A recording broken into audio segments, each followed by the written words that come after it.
Les gars, le podcast d'aujourd'hui est une présentation de Onibi. Yeah! Onibi qui est une eau d'excellente qualité. Absolument. En plus, c'est environnemental. C'est une canette en aluminium. Donc, évidemment, c'est 100% recyclable. Il y a 4 saveurs. 4 saveurs. Ici, on a la lime, on a Mûr, orange sanguine et fruits du dragon. fruits du dragon. C'est un produit local aussi, en fait, puisé dans une esquerre du côté de la Sarre, dans le secteur de la Sarre, en canetté. Ça se dit-tu? Embouteillé, mais en canetté. En canetté, dans le qui secteur fait- d'Amos. Ouais, puis c'est l'eau qui fait le moins de transport. Hein. Ouais, Part parce de la Sarre qui va directement. c'est un véhicule 100% électrique en plus. C'est une initiative que Onibi a fait. Donc, encouragez-les, supportez-les. Merci aussi de supporter le podcast, supporter Bon en salle. Continuez d'écouter nos épisodes. Grâce à eux et d'autres choses, on fait du bon contenu. Donc, merci Onibi. Et là, on va se rappeler que Onibi, c'est bon en salle. Miam, miam, miam, miam. C'est bon, ça.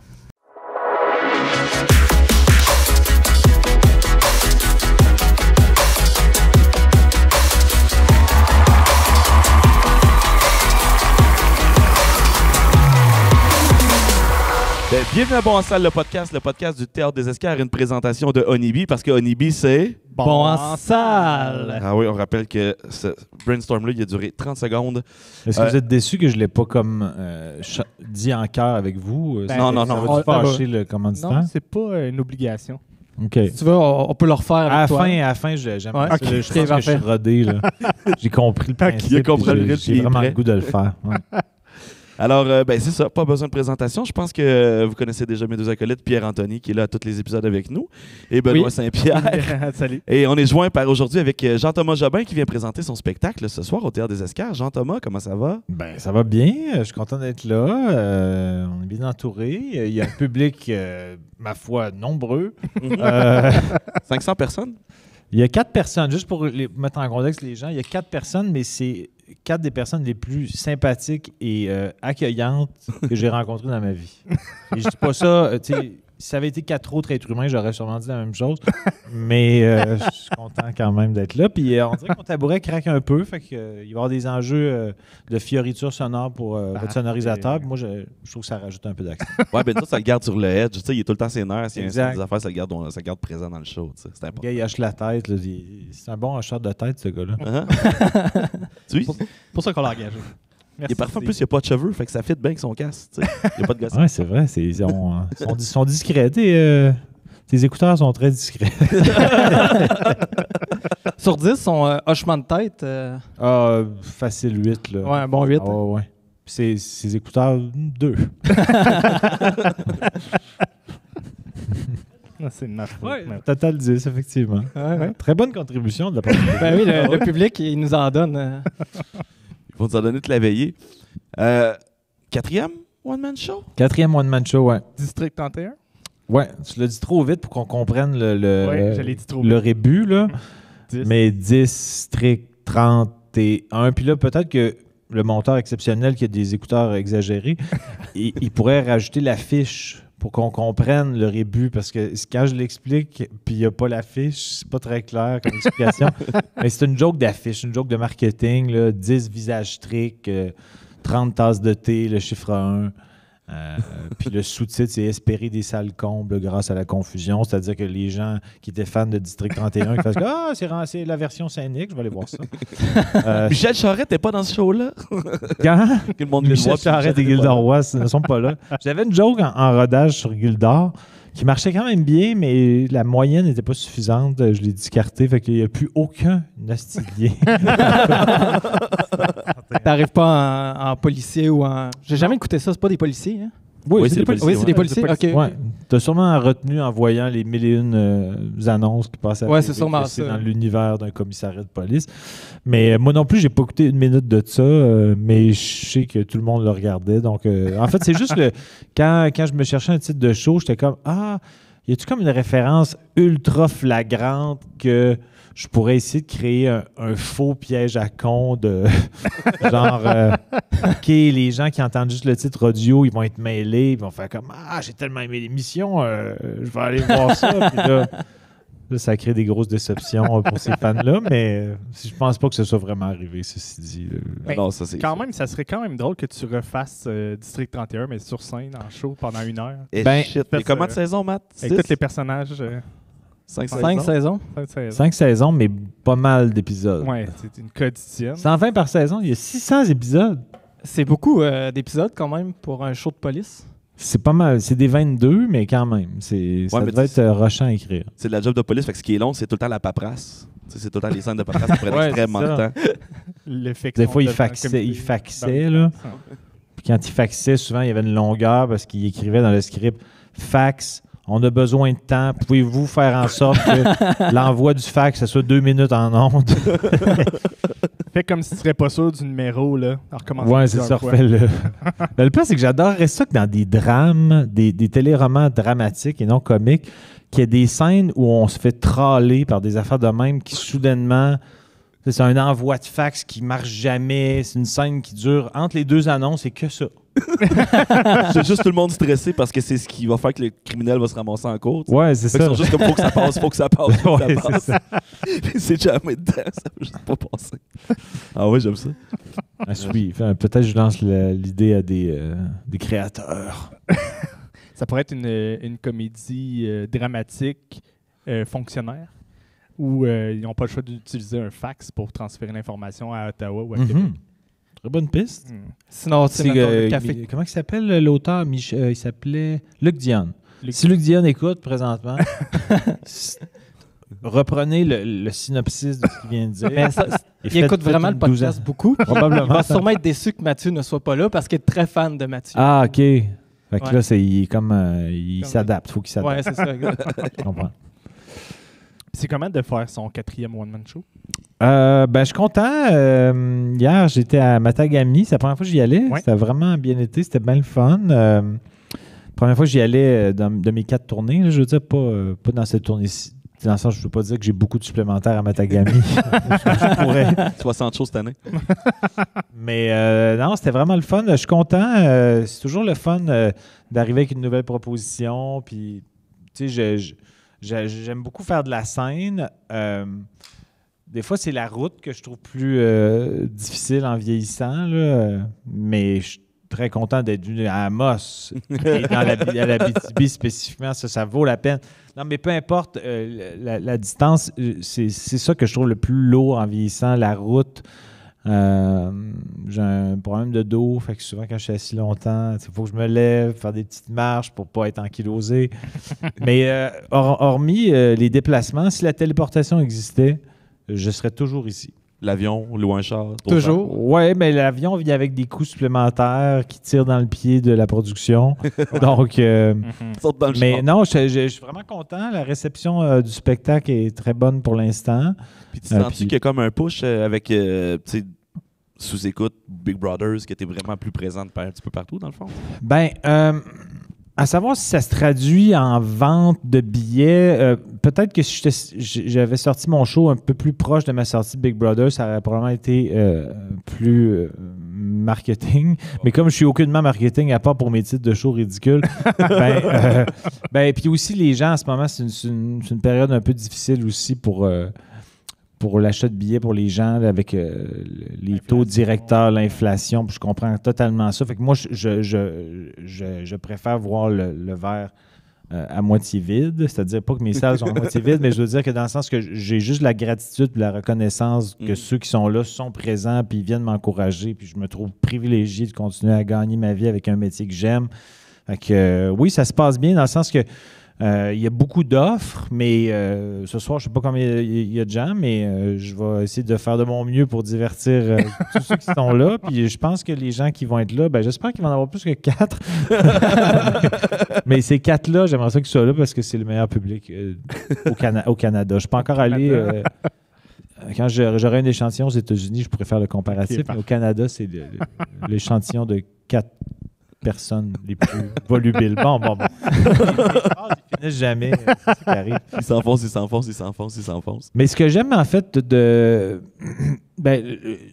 j'avais même commencé cette approche-là avec mon show Apprendre à s'aimer, qui est mon 3e show, où je suis un peu moins encarcané dans mon personnage de scène. Puis je pense que pour rebondir un peu sur ta question par rapport au podcast puis par rapport à Big Brother, je pense que les gens après me connaître un peu plus sur qui je suis moins le stoïque cérébral sans émotion.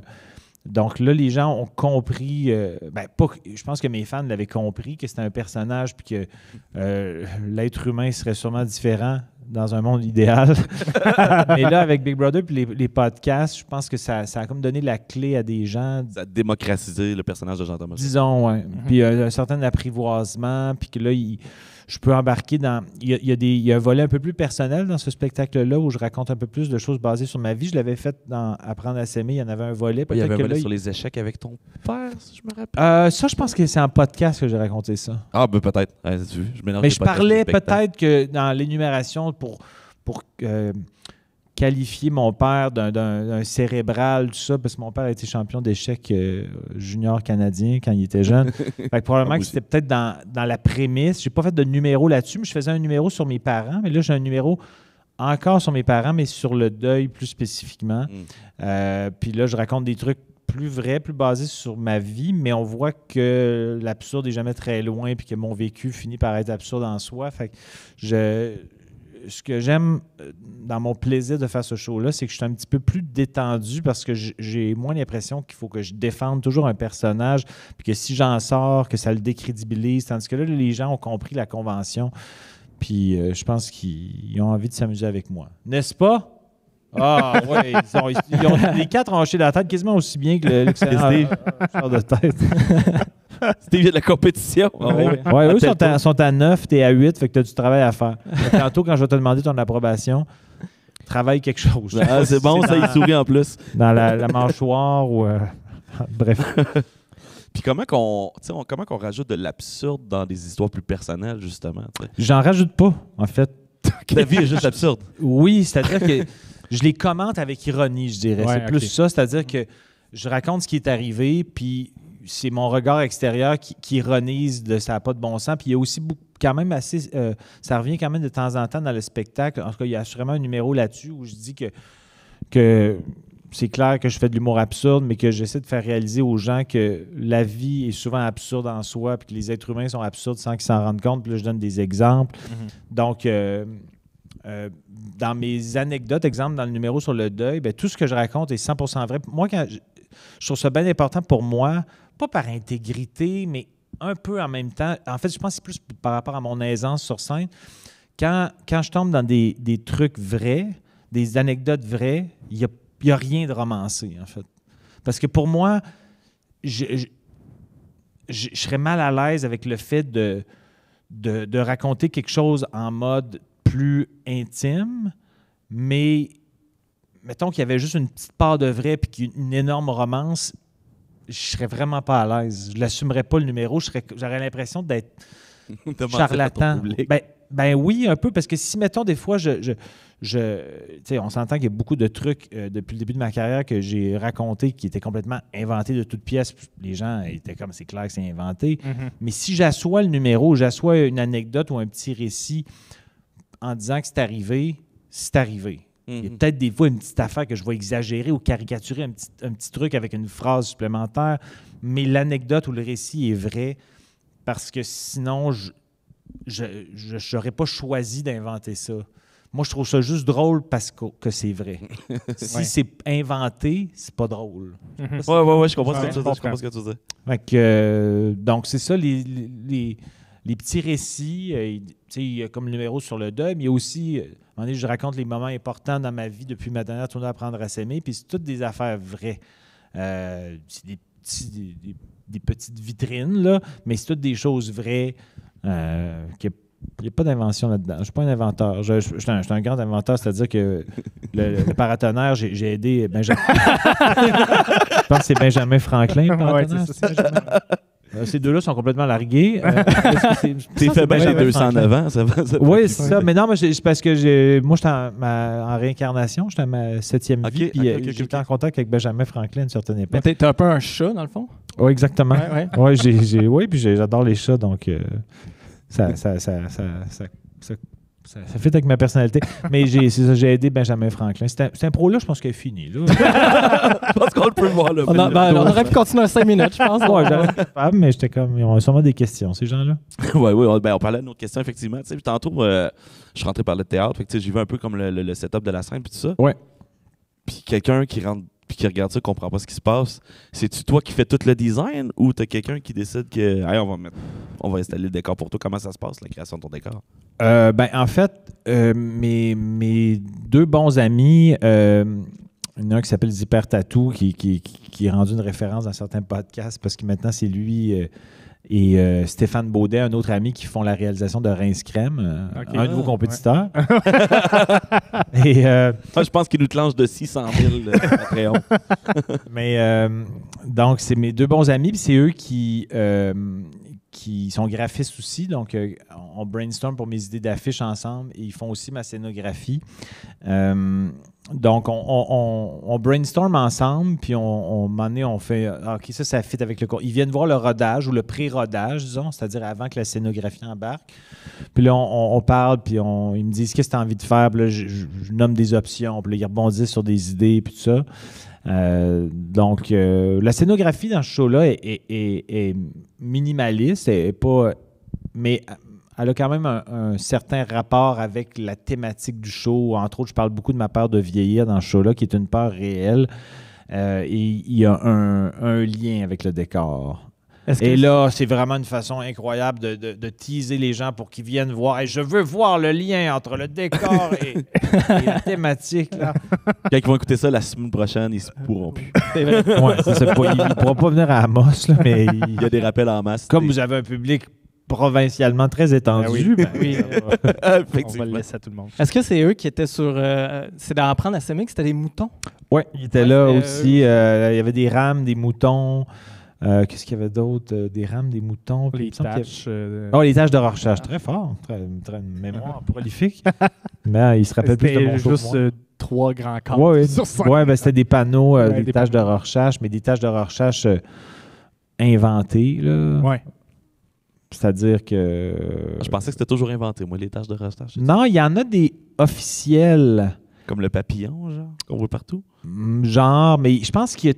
Je sais pas, c'est entre 5 et 10 tâches de Rorschach qui sont comme officielles que les psychologues se servent. OK. Puis nous autres, on en a créé. Puis me semble, tu te rappelles plus de mon show que moi. Là, je fais comme un lien avec ma thérapie, puis qu'est-ce que j'ai vu dans ces tâches-là, puis tout ça. Puis à mon souvenir, il y a des moutons puis des rames. C'est ça qui m'avait fait penser à faire cette scénographie-là, c'est que c'est les tâches de Rorschach qui me l'avaient indiqué oui, c'est ça. dans mon subconscient. Quelque chose comme parce ça. que tous les moutons, c'est juste par rapport à ça, dans le fond. C'est juste par rapport à ça. Oui, exact. Ouais, c'est ça. Des moutons et des rames qui sont Mais deux. dans ce show-là, tu avais déjà parlé un peu du deuil. En fait, quand ma tournée a commencé, mes parents étaient en santé, majoritairement en santé et vivants. Et ils sont décédés pendant ma tournée. Donc, c'était pas un numéro sur le deuil, mais à partir du moment où mes parents étaient décédés puis les gens l'ont su, quand je faisais mon numéro, j'accusais le fait que mes parents étaient décédés puis que je continuais à parler d'eux au présent dans le numéro parce que je trouvais que ça aurait été j'étais rendu loin dans ma tournée puis là, je voulais pas changer le numéro. C'est un numéro qui marchait, mais je me disais, ça va être comme un relais, une continuité, un hommage. Fait que, dans ma captation, j'accusais le fait qu'il était décédé, mais ça se voulait pas un hommage à ce moment-là. OK. Mm-hmm. Je disais que ça en devenait un parce que c'était comme un leg que je voulais faire parce que c'est un numéro où j'ironisais un peu certains traits de mes parents, mais de façon affectueuse. Mm-hmm. Mais je trouvais ça important de l'accuser parce que j'avais fait comme si de rien n'était. Quand j'ai commencé ma tournée, je ne pouvais pas savoir ce qui allait arriver. Donc, je ne pouvais pas faire semblant. Les gens n'auraient pas ri si j'avais pas dédouané ça. Mm-hmm. Tandis que ce numéro-là, sur le deuil, ben là, c'est vraiment plus des trucs qui sont arrivés post-décès. OK. Donc, dans les funérailles, ces affaires-là. Donc, voilà. OK. Mais pour répondre à ta question, mes deux amis graphistes, scénographes, était effectivement rentré en jeu pour apprendre à s'aimer. On a commencé à travailler ensemble sur le show à partir du 3e show. Ouais. Mais là, je viens d'apprendre que les tâches, il fallait pas que je m'en serve pour me décrire psychologiquement. Là. Non. Ben, si tu veux t'enliser dans la vie, tu peux, mais c'est pas... Il vient de passer 6 ans. Oui, c'est ça. Ben, là, maintenant, je viens d'apprendre que je fais pas de l'anxiété, finalement. C'est une bonne nouvelle. Ouais, pour toi. Mais, ouais, non, c'est pas des vraies tâches. OK. Fait que si t'as pas de bouton et de rame dans ta vie, c'est pas grave. tu peux C'est parce que j'étais en train de devenir fermier. C'était vraiment... Ah, OK. J'étais rendu loin. Là. OK, ben, est-ce que tu t'étais acheté une embarcation aussi? Oui. En fait, ma ferme, elle est sur l'eau. OK, parfait. OK, bon. C'est l'Arche de Noé 2. Oui, on surnomme Noé 2. Hey, c'est un podcast où il s'en passe. Calvasse. Est-ce que, parce que là, c'est ton 4e spectacle, là, tu commences à faire tes tournées. Ouais. Est-ce que tu as déjà imaginé un 5e spectacle? Non. Non! Non, ben non. Parce que des fois, les humoristes, pendant qu'ils font une tournée, ils pensent déjà au prochain. Là. Ben, je me prends des notes vocales ou des petites notes quand j'ai des idées, parce que je faisais pas tellement ça en début de carrière, mais maintenant que j'ai commencé à raconter des choses qui me sont arrivées ou que, je sais pas, je constate quelque chose puis je trouve qu'il y a moyen d'ironiser ça ou qu'on peut faire du pouce dessus, ben, je le note. Mais des fois, ça arrive aussi, là, comme depuis que la tournée est plus entamée, des fois, j'ai envie de me garder sur un pied d'alerte, puis j'essaye une idée, je vais aller d'une idée à un endroit que je me dis, bon, je veux pas que ça fragilise trop le show si c'est un désastre, mais je partirai pas dans un numéro de 6 minutes, mais des fois, juste un gag ou juste filer la réaction. J'aime ça faire ça, puis si ça marche pas, je l'accuse, puis c'est pas grave, on passe à autre chose. Les gens, des fois, sont contents d'entendre un petit truc. Ah, puis je vais peut-être, ce soir, j'ai comme eu un petit truc que j'ai écrit ce matin. Je vais peut-être l'essayer ce soir. À voir. Je sais pas. Là, tu vois, il y a encore du monde qui vont juste scruter le show, entendre juste ça. Ouais, mais ils sauront pas. Ils et sauront pas peut-être... c'est quel gars. Ben, des fois, je l'accuse. Mais en fait, il y en a un que j'accuse encore parce que je vérifie si la statistique est assez bonne. Puis pour l'instant, il marche assez bien. Mais je verrai. Mais donc, le 5e, non. C'est ça, j'avance en âge, fait que j'y vais un à la fois. Ça a été quand même, tu sais, il faut dire qu'il y a eu la pandémie aussi, fait que mon rodage a été morcelé aussi. Puis c'est apprendre à s'aimer, ça fait quand même un bout de temps qu'il est sorti, qui était sorti. Puis donc, je verrai où j'en serai rendu dans 4-5 ans. Mais tu sais, ce que tu viens d'amener sur les bits là, que tu rajoutes dans les spectacles, as-tu toujours fait ça ou c'est nouveau? Tu te permets plus? C'est plus depuis apprendre à s'aimer que je suis moins dans un personnage. On dirait que je peux plus l'accuser. Puis... Où ce que je m'en vais avec ma question, c'est que je sais que les Denis Drolet, c'est écrit à la virgule. Puis que tu vois sur le show, t'étais-tu comme ça avant? Puis là, tu commences à devenir plus laid back, plus c'est encore écrit à la virgule. C'est-à-dire que c'est dans le sens que quand, mettons, je veux comme essayer un gag... Souvent, c'est pas nécessairement à l'intérieur d'un numéro, c'est comme plus une pensée, une réflexion. Puis quand je choisis un endroit dans le show où je raconte un peu des liners, où je fais des liners après l'autre, là, je fais comme, bon, ben celle-là, je peux l'essayer là, ça fit là, puis si ça marche pas, je l'accuse, puis on passe au suivant, puis c'est pas plus grave. Mais même mes numéros basés sur des anecdotes réelles, avec un fond de vrai, maintenant... Quand je fais du pré-rodage dans les comédie clubs, des trucs comme ça, ben j'aurais jamais pu faire ça en début de carrière. J'aurais été paralysé de gêne et de frayeur. Mais maintenant, ça m'arrive que je fais comme, OK, je vais juste raconter le petit récit. Mettons que ça dure 3-4 minutes. Puis je l'insère, mettons, au milieu d'un 15 minutes. Puis je fais comme, OK, je dis aux gens, hey, je vais vous raconter quelque chose. Je veux juste voir si ça vous amuse, si ça amuse quelqu'un d'autre que moi. puis là, ben, si ça marche, ben, je fais ça 3-4 fois. Puis là, je l'écris pas. Mais oui, c'est-à-dire que l'écriture s'est faite un peu sur scène. Puis j'enregistre. Puis je fais comme, OK, ben ça, ça marche. Mais des fois, je fais comme, OK, ben le récit est le même, mais je vais juste... Changer trouver... de nom, changer... Ouais, ou changer l'ordre des mots, ou quel synonyme pourrait être plus payant à la fin de la phrase, parce que des fois, il y a des mots qui sont plus déclencheurs de rire. Donc là, je fais des essais, mais le récit reste le même. Oui. Mais des fois, je peux peut-être ajouter une touche d'ironie ou continuer à commenter ce qui m'est arrivé. Puis là, j'essaie des petites affaires, mais à un moment donné, je le solidifie comme là, tu sais. La différence entre le show que j'ai fait hier et ce soir, quelqu'un qui a vu les deux, parce qu'il m'adore, ces quatre-là, c'est assurément qu'il était là à Matagami.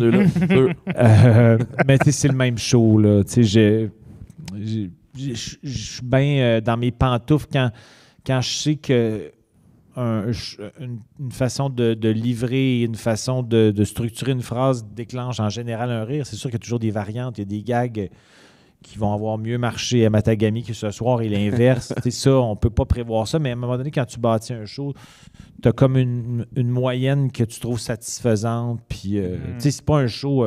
c'est encore un show que je sais qu'il va probablement être meilleur dans 6 mois.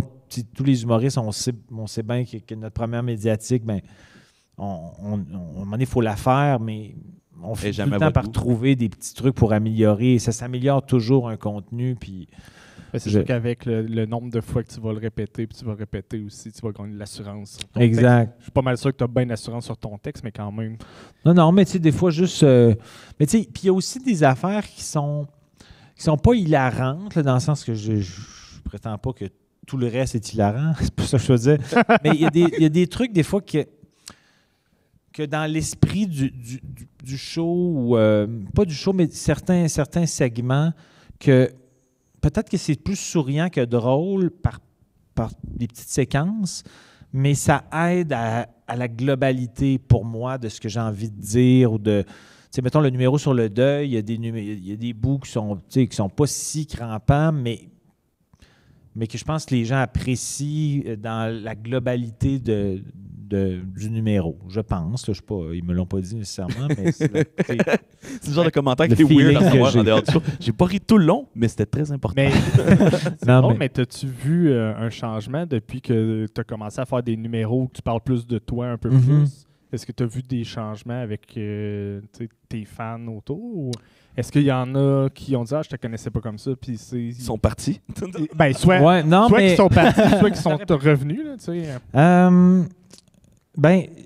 c'est dur à dire dans le sens que je pense qu'à cause des podcasts où je racontais des trucs basés sur ma vie des fois, puis j'étais comment les gens, ça résonne pour certaines personnes. C'est allé loin dans tes... Oui, c'est allé loin. Pas besoin de le mentionner. J'ai un clin d'œil là-dessus ce soir d'ailleurs, mais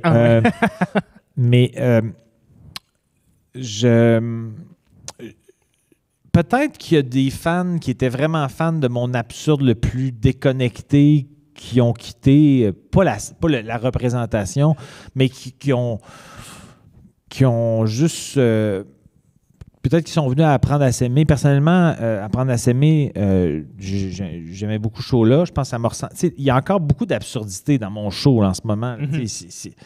Ce serait de la fausse représentation de dire que c'est pas un show absurde, ça l'est, mais il y a des teintes un peu plus personnelles. Je dirais que plus le show avance, là, le début du show est quand même déconnecté. Mais bref. Mais peut-être qu'il y a certains de mes fans qui étaient plus fans du côté absurde, pur et dur.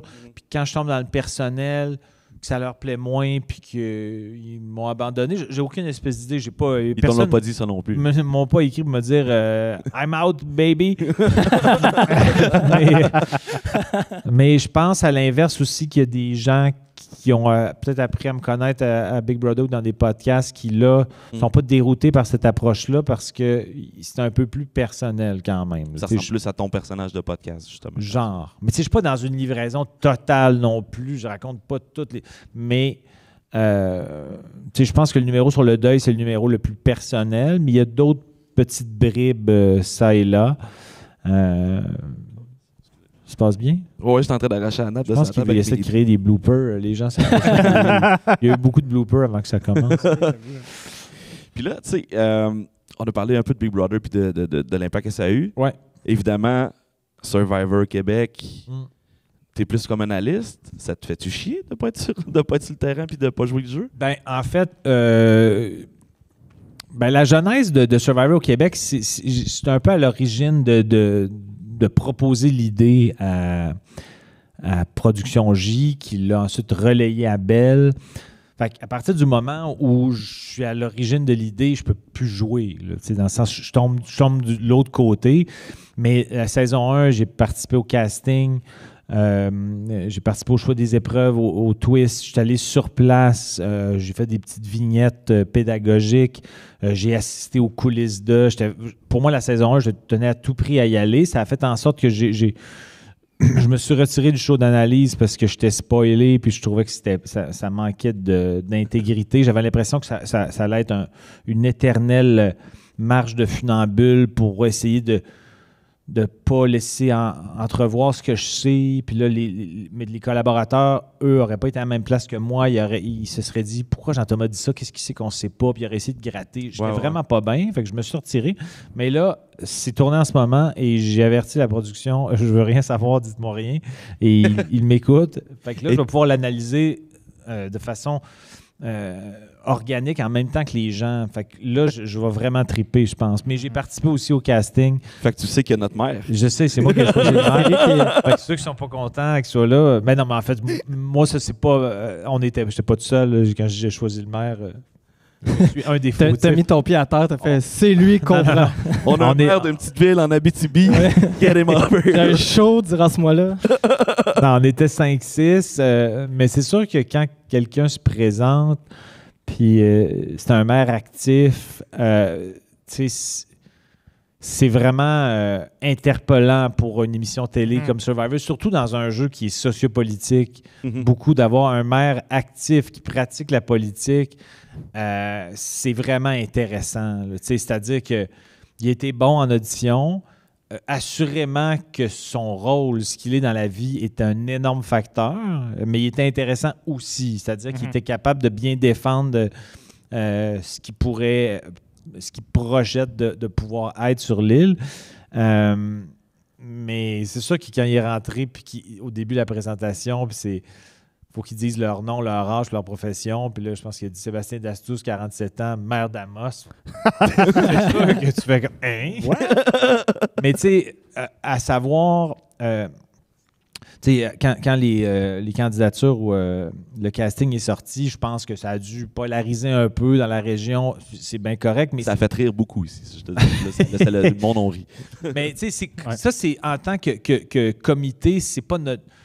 C'est à lui de savoir comment ça va être reçu. Est-ce qu'il fait ses préparatifs en amont? Est-ce qu'il y a des gens qui vont prendre le relais? Est-ce que ça va être bien vu, mal vu? Qu'est-ce que je fais justement pour que ça soit le mieux vu possible? Est-ce que je retire pas aucun salaire du moment où je suis parti? Toutes ces affaires-là, pour moi, ça lui appartenait. Fait qu'à partir du moment où il a assurément réfléchi puis se présente devant nous, ben si nous, on fait comme « Hey, c'est intéressant pour le show », on va le prendre. Si ça choque, c'est plus à lui à dilection. mais il risque d'être intéressant pour le show. Ben moi, j'ai hâte de le voir en chest. Ça, il a l'air quand même cote, là. Il faudrait que la production ait un regard, un gros plan sur son regard qui est tellement perçant que les yeux tout bleus. Le monde va... C'est vrai qu'il y a des yeux bleus, mais il a été réélu, donc il y a quand même une cote d'appréciation. Ça fait bien. 10 ans, 15 ans quasiment, depuis Ulrich. Depuis Ulrich Chérubin, dans le fond, qui est maire. 2015. Donc, grosso modo, il est apprécié. Il ne fait pas l'unanimité, mais il est apprécié, c'est ça? Oui, effectivement. Je pense pas qu'il y a zéro maire. Mais je pense pas qu'il y a un maire au Québec qui est accepté par tout le monde. Ben non, c'est ça. Mais bon, à voir. Ceci dit, j'ai de la misère à imaginer qu'il va jouer une game ultra cutthroat. Dans le monde de Davos, ils vont capoter. C'est pour ça qu'il est tout le temps tout seul à se présenter. mais s'il joue une game ultra vilaine, je vais rire et je vais être content. Mais je serais vraiment surpris parce que je pense quand même qu'il va penser à son image. Je pense qu'il va là parce que c'est un défi personnel. Il nous l'a dit, puis il avait trippé sur la saison 1. Puis je pense que c'est une belle représentation aussi pour Amos et la région. Mais il faut qu'il... Ça dépend comment il va jouer, ça dépend des valeurs qu'il prône dans le jeu. Ceci dit, c'est un jeu, les critères, l'échelle de valeurs que les gens... est très variable. Quelqu'un peut jouer une game très vilaine, mais bien récupérer Survivor, qu'il y a beaucoup de backstab. Oui, exact. Donc, à voir, mais si vous avez... C'est quand même drôle parce que c'est comme le deuxième maire à Amos qui fait une apparition publique à la télé parce que Ulrich Schurman avait fait... le banquier. Le banquier. J'ai lu ça, je savais pas ça, mais j'étais allé sur Reddit, puis quelqu'un parlait de ça. Je fais comme, Amos, il trouve que c'est un angle de faire de la télé. Mais, le banquier, il avait été pour le 100e de la ville, ramasser des fonds pour faire fêter notre 100e. Ah, OK. C'était pour ça qu'il y avait un objectif en arrière. Lui, c'est pour nous faire rayonner. Je pense que c'est pour faire rayonner, mais c'est aussi un défi personnel. Puis c'est correct. Effectivement, c'est sûr qu'il y a une responsabilité qui vient avec ça. Ouais. Mais c'est son département, je répète. Puis, je suis curieux, tu sais, parce que tu dois avoir vu tous les Survivors américains, I guess, que tu as suivi tout même ça. Australiens, Néo-Zélandais. C'est le premier politique? Tu vois passer actif, j'ai jamais vu ça. J'ai vu, il y a des gens, tu sais, mettons, un attaché politique, un diplomate actif, mais un maire ou un ministre actif, ça me dit rien. C'est drôle, ça, un ministre, par exemple. Oui. Bernard Drinville. Dans la région qui sont intéressés. Justin Trudeau, il va arriver sur l'île, c'est l'autre. Sûrement que les 3 députés de la CAQ en région ils ont du temps libre, là, j'imagine. Mais petite anecdote, ce n'est pas le seul maire actif à s'être présenté. Ah ouais? Il y a une mairesse dont j'oublie le nom et j'oublie le village. Le village de Montréal. Mais un village un petit peu plus obscur. Disons, j'avais jamais entendu le nom de ce village-là. Qui s'est présenté, puis elle nous a vraiment beaucoup divertis, mais on était comme, je pense que ça se pourra pas. Mais dans le sens que, en tout cas, pas cette fois-ci du moins, mais elle était vraiment divertissante, mais on était comme 2 maires actifs qui se présentent.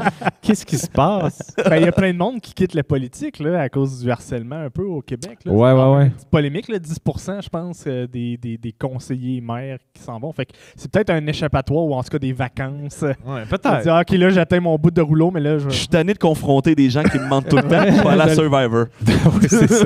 On va être plus relax parce que c'est à la TV. Mais il y avait une bonne note parce qu'ils font des tests de piscine, entre autres. C'est un bon nageur. J'ai hâte de voir comment il va se débrouiller dans les épreuves, mais il y a eu un A en piscine. Quand même. Il y a eu combien en vélo? Je sais pas, ouais, c'est ça. Il a fait un petit triathlon. Y a-tu un F à quelque part? En fait, c'est le seul test, c'est vraiment le test piscine parce que il y a des dangers. Il y a quand même certains dangers, donc c'est ça. Ça serait quoi ton conseil pour Sébastien Dastou, en termes de jeu? Là? Si tu avais un conseil à donner. Un conseil pour me divertir, soit ultra cutthroat.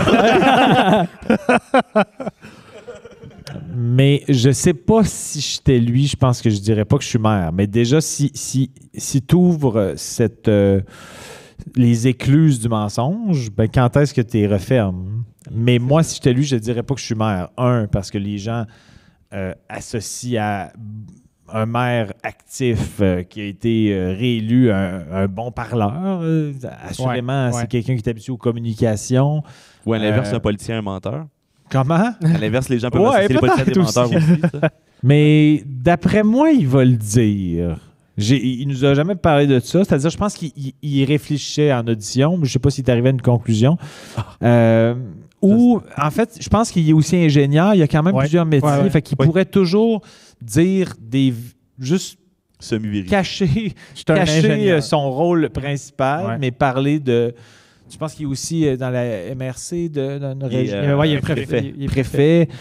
Ben ça, c'est peut-être pas mieux pour lui, mais ça vient un peu vendre le fait que tu es en politique, par exemple. Ouais, mais ingénieur. Il pourrait peut-être que je suis ingénieur. Il pourrait dire ça en dernier là, quand il reste 2 personnes. Je suis maire! S'il serait enfant, il pourrait le dire. Je crache le morceau, je suis maire d'Amos. Techniquement, c'est prof de cégep que Mathieu nous dit. OK. Ouais. OK, mais il est aussi ingénieur. Hein? Mais ce qu'il a en région, c'est l'ingénierie, ouais. OK, parce que l'ingénierie, tu sais, à la limite, il y a tellement de small talk à Survivor ou Big Brother, ces jeux-là, que si tu t'inventes une job, il faut que tu sois capable de la crédibiliser et de la défendre. Fait qu'au moins, l'ingénierie, si, mettons, il se fait poser des questions, il peut faire du millage. Ça me rappelle, dans Big Brother Canada 10, il y a une des personnes qui était pédiatre, puis il a menti tout le long qu'il était pédiatre. Il a dit « Je suis biologiste marin ». Puis là, il a comme pris la pire job pour mentir. Fait que là, il y a quelqu'un qui s'est mis à lui poser des questions. Puis là, il savait pas quoi répondre parce qu'il n'est pas biologiste marin. Puis là, il était comme, ouais, tel poisson, ça vit à quel endroit? Puis là, il était comme, dans le Pacifique. Dans le Pacifique, oui. C'est un poisson qui aime la paix. Oh my God. Mais ouais, ben c'est ça. Il faut que tu puisses étoffer tes menteries dans un monde idéal. Mais je sais pas trop. Moi, mon conseil, ce serait dis-le pas que t'es mère. Dis que t'es ingénieur. Puis contourne ou prof. Puis contourne ces conversations-là. Ben, tu sais, ça se pourrait toujours que quelqu'un le reconnaisse. Mais à mon souvenir, dans les vents, y a-tu quelqu'un d'autre de l'Abitibi? Je pense pas. Je pense que c'est le seul. Personne d'autre de l'Abitibi, non. C'est votre, ils ont été éclipsés sur un représentant. Comment? Sinon, ils ont été éclipsés sur un asti de temps. Ouais, mais on le savait que ça ferait jaser quand ça sortirait. Là. Évidemment, ça fait partie un peu de... Ben, tu sais, j'en parlais tantôt que il y a un hook, là, ça crée un hook, ça, c'est sûr, mais c'était pas son seul atout, mais c'est ça pour un diffuseur, ben toutes les choses potentiellement qui font jaser puis qui créent un impact, ben, ça fait du marketing. Ça fait partie du grand éventail de critères. Non, clairement, c'est sûr qu'à Amos, il y a plus de gens qui vont savoir que Survivor, ça existe. Ben oui. Il y a plus de monde qui vont l'écouter de base. Ouais, aussi. Là, ceux qui l'aiment vont vouloir cheerer pour lui, puis ceux qui l'haïssent vont faire comme quand est-ce qu'il se fait sortir, hostie? Fait ça, il sait pas nager!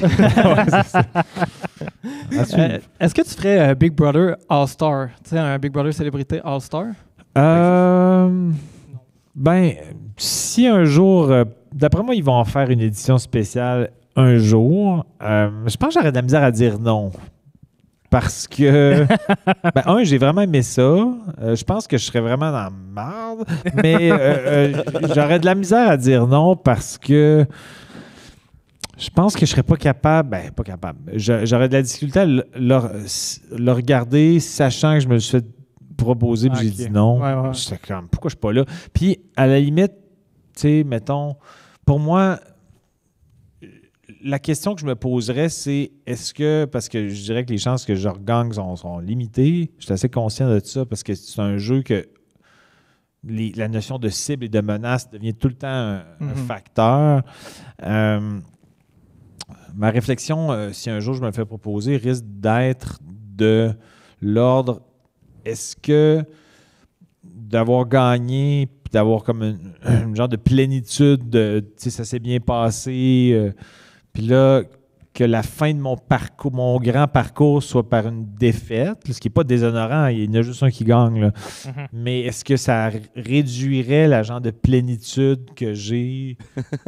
Ça ferait une tache au dos aussi. Ouais, mais tu sais, en même temps, c'est ça. Es-tu très compétitif? C'est quelque chose qui t'achèterait?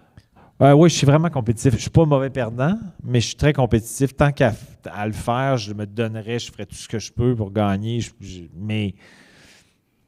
Mais c'est ça, je ne suis pas mauvais perdant du tout. Puis je pense aussi, tu sais, dans le sens que je le verrais aussi comme une expérience sociale supplémentaire. Tu sais, 92 jours dans une maison avec les mêmes personnes, c'est vraiment, il y a quelque chose d'hyper enrichissant socialement, puis aussi sur ce qu'on apprend sur soi-même. Moi, j'ai appris des choses sur moi. Il y a quelque chose de... Donc, pour moi, je verrais ça comme une éducation supplémentaire, puis rencontrer des nouvelles personnes avec qui je n'ai pas habité, parce que ça me surprendrait qu'ils prennent 16 personnes de la saison 1. Saison 1. C'est la seule bonne, donc on va les remettre. Marie-Chantal Toupin, je pense qu'elle serait réinvitée. Ah oui? Oui. On ne sait jamais. J'ai pas écouté Big Brother, mais je sais qu'elle a fait des médicaments puis l'alcool qui est mélangé. Ouais. On n'est pas obligé de retourner. Non, tu vois, mais c'est le seul fait que je connais Big Brother, je suis content de le dire. Ouais. Hey, mais Jean-Thomas Jobin, merci beaucoup. C'est ce qui fait le tour. Si les gens veulent acheter des billets pour ta tournée, n'importe où, sauf qu'à Amos, parce que tu vas déjà être passé, où est-ce qu'ils vont? JeanThomasJobin.com, c'est très simple. Il y a des liens pour les billetteries individuelles sur le site. Je suis vraiment moderne. Là. C'est cool. Là. J'ai un site internet, JeanThomasJobin.com. Puis venez pour vrai, dans le sens que tous les gens qui regardent, la réaction est bien bonne en salle. Les gens sont debout à la fin, peut-être parce qu'ils ont hâte de s'en aller, mais ils sont quand même debout. Puis, moi, j'ai beaucoup de plaisir à le faire. Fait que je pense que Le plaisir risque d'être contagieux si moi j'en ai puis que les gens semblent en avoir. Mais j'ai de la misère à vendre ma salade, je suis très mauvais. Par contre, la romaine, j'en vends vraiment bien. Je trouve qu'elle est dans un niveau de feuilles. Quand tu es spray avec un petit gicleur. Ouais. Oh, ce sera pas ça la fin. Et oui, c'était ce qui met la fin. Alors, merci encore, Jean-Thomas Jobin. Merci Pierre-Anthony d'avoir remplacé Mathieu qui était assis là. Plaisir, merci à Mathieu de m'avoir laissé sa place. Il est-tu comme blessé ou... Ouais. Il est blessé dans l'âme. Blessé dans l'âme. Il est un peu intriguant parce qu'il nous montre un peu le bas de sa cheville très séduisant. On pourrait juste faire le rappel de notre commanditaire pour ben oui, absolument. Le podcast était une présentation de Honeybee parce qu'Honeybee, c'est... Bon salle! Et voilà, merci beaucoup tout le monde et bonne soirée. Fallait que j'écoute la phrase, t'es tout sûr.